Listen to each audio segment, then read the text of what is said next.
What's up, monsters? It's me, ya boy. Coming at you this week with these sweet Necromunda-inspired space kitties. This build is based on little plastic dollar store dinosaurs and safari cats. So first, clean off some of your mold lines and such. Then after that, we're going to be trying to cut off the dorsal fins from the dinosaurs. You want to do this carefully, rocking the blade back and forth. Work your way towards the center gently.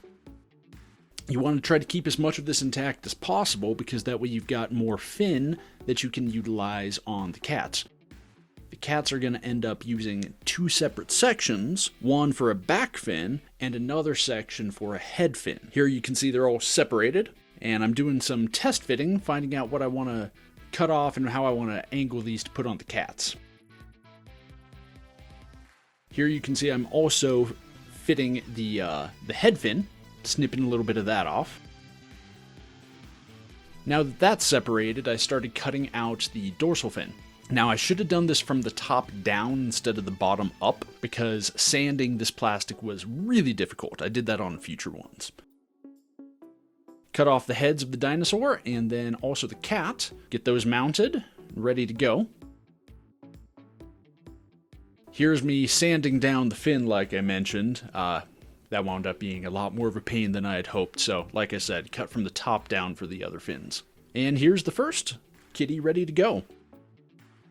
The other ones all were done in similar fashion. Dorsal fins, head fins, trimmed off, shaped, cut to size. Here you can see I've cut part of the neck and one of the legs off to repose the head and also lift up one of the paws to make it look like the cat is walking. And here's the first two, all posed and ready to go.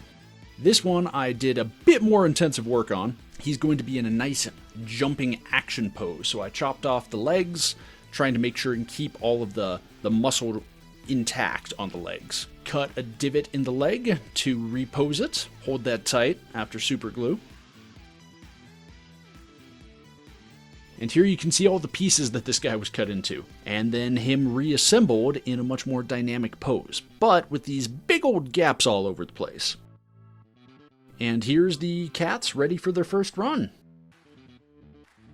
So now I'm moving on to filling the gaps, starting with the one with the biggest and most gaps. Apply a little bit of cheap dollar store super glue. You could use any kind. I'm using the cheap stuff because it really flows into the gaps. It's really runny. And then over that, I'm sprinkling some baking soda. This is gonna soak up the super glue and harden really fast. You can go back and forth from one spot to another, just applying the super glue, applying the baking soda, tap off the excess, and then you can go back and do the same thing that you did previously on a spot that you've already done, gradually building up more and more of the gaps being filled.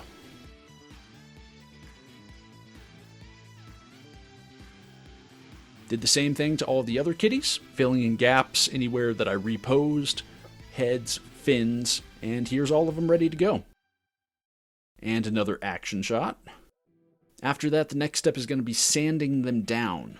Just hit them up with sanding file, get them smooth, flush with the rest of the miniature. You can do a lot of shaping with this. And there they are, ready for a base coat, a black magic base coat in fact, followed by a base coat of paints. I did one of them up in green, one in an orangey yellow, one of them in a blue, and one of them in a purple. After the base coat, I went through and applied some highlights to them, and after the highlights, I applied some Bombay India ink. It's really nice stuff, really flows into the crevices. Next up, we're working on the bases. I'm using these dollar store oversized checkers, and I'm trying to emulate the style of these GW Space Marine bases. So I'm cutting out some 1mm foam. This is just from styrofoam 1mm plates that you get at the dollar store. Cut out some rough circles, cut them roughly to size. We already have the circle on the base. This is just going to be the texture that goes over it, so it doesn't need to be perfect. Next, I super glued on some scrap foam. Hot glued on some scrap foam. And those pieces are going to be what we attach the textured base to. Here, I'm drawing out some cracks, trying to emulate the style of the Space Marine base. Going over with this little ball joint tool, It's some crafting tool I picked up at the dollar store forever ago. I forget what it was originally for. Then I'm just going to break apart the pieces of the base. Get some nice jagged lines in there. Then I'm going to take those jagged pieces and roughly place them on the base over the junk pieces that we had put down for some filler. Test fitting the cat on it, see where I want to place him. Decided it needed a little tile for him to stand on with one of his paws to make him more even. Then texture the entire thing with a ball of aluminum foil. Trim off the excess from the edges, and move on to do the same thing for the other cats. Very similar procedure for all of the other bases. I did tiles on this one, and I also raised up one side because this is going to be Mr. Pounce is going to be on this base. So I scored and then traced in where the tiles were going to be, made some lines for cracks, and then tore across that area. Built up some extra scrap foam to place it on, and then attached with hot glue the pieces bent and broken into shape. And here you can see all the bases done in similar fashion. And then black magic base coat for them too. Next, moving on to painting. Doing more of a base coat on the bases. I'm doing some brown, which I'm going to highlight up with some gray up to a lighter gray. I like doing that rather than just solid grays because it gives it more tone, makes it more earthy. So here I'm doing the gray highlights. And the tile sections, I mixed a medium brown to make them kind of a tan, different color than the rest of the bases, but still maintaining the same color palette. Then I dry brushed the dirt sections with a darker brown and glued the cats on. They're ready for their next set of painting. Here's another group shot of them, really starting to come together.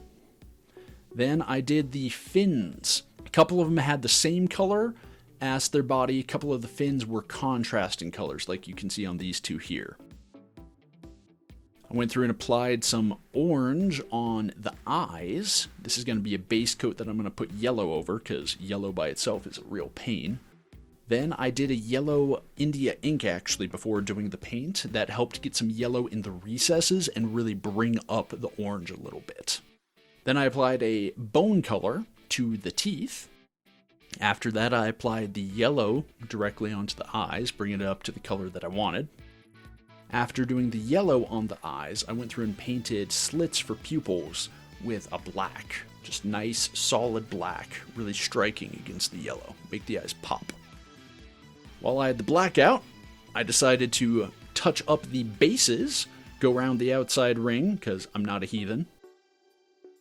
After that, I applied the India inks to the fins, just like I had done to the skin previously. Really like the way that brings out the color and the highlights. Making sure to get down at the base of the fins, as well as along each of the spines, to really bring out the depth. After that, I used some Army Painter Strong Tone on the teeth and on the eyes. Shade those crevices, make them pop a little bit more. And while I had the Strong Tone out, I went ahead and applied that to the bases as well. Anywhere that there were cracks or crevices, really bring out the detail on the bases and bring the pieces together. After that was a little bit of touch-up, around the eyes and mouth especially, as well as along the fins. Then, using Army Painter Strong Tone, 2 coats, I gently applied either leopard spots or tiger stripes. You can see here I'm going back over where I've already done once, and this is just directly over all the paint and shading that I've already done. Same thing with the tiger stripes, applying the second coat here, just freehanding them on, and with that, the miniatures were ready to go. Here you can see I've got a couple of my little tiger kitties, as well as the leopard spotted ones. This was a really fun build, guys. Thanks for joining. Here's all of them together in their last group shot, and I'll see you next week.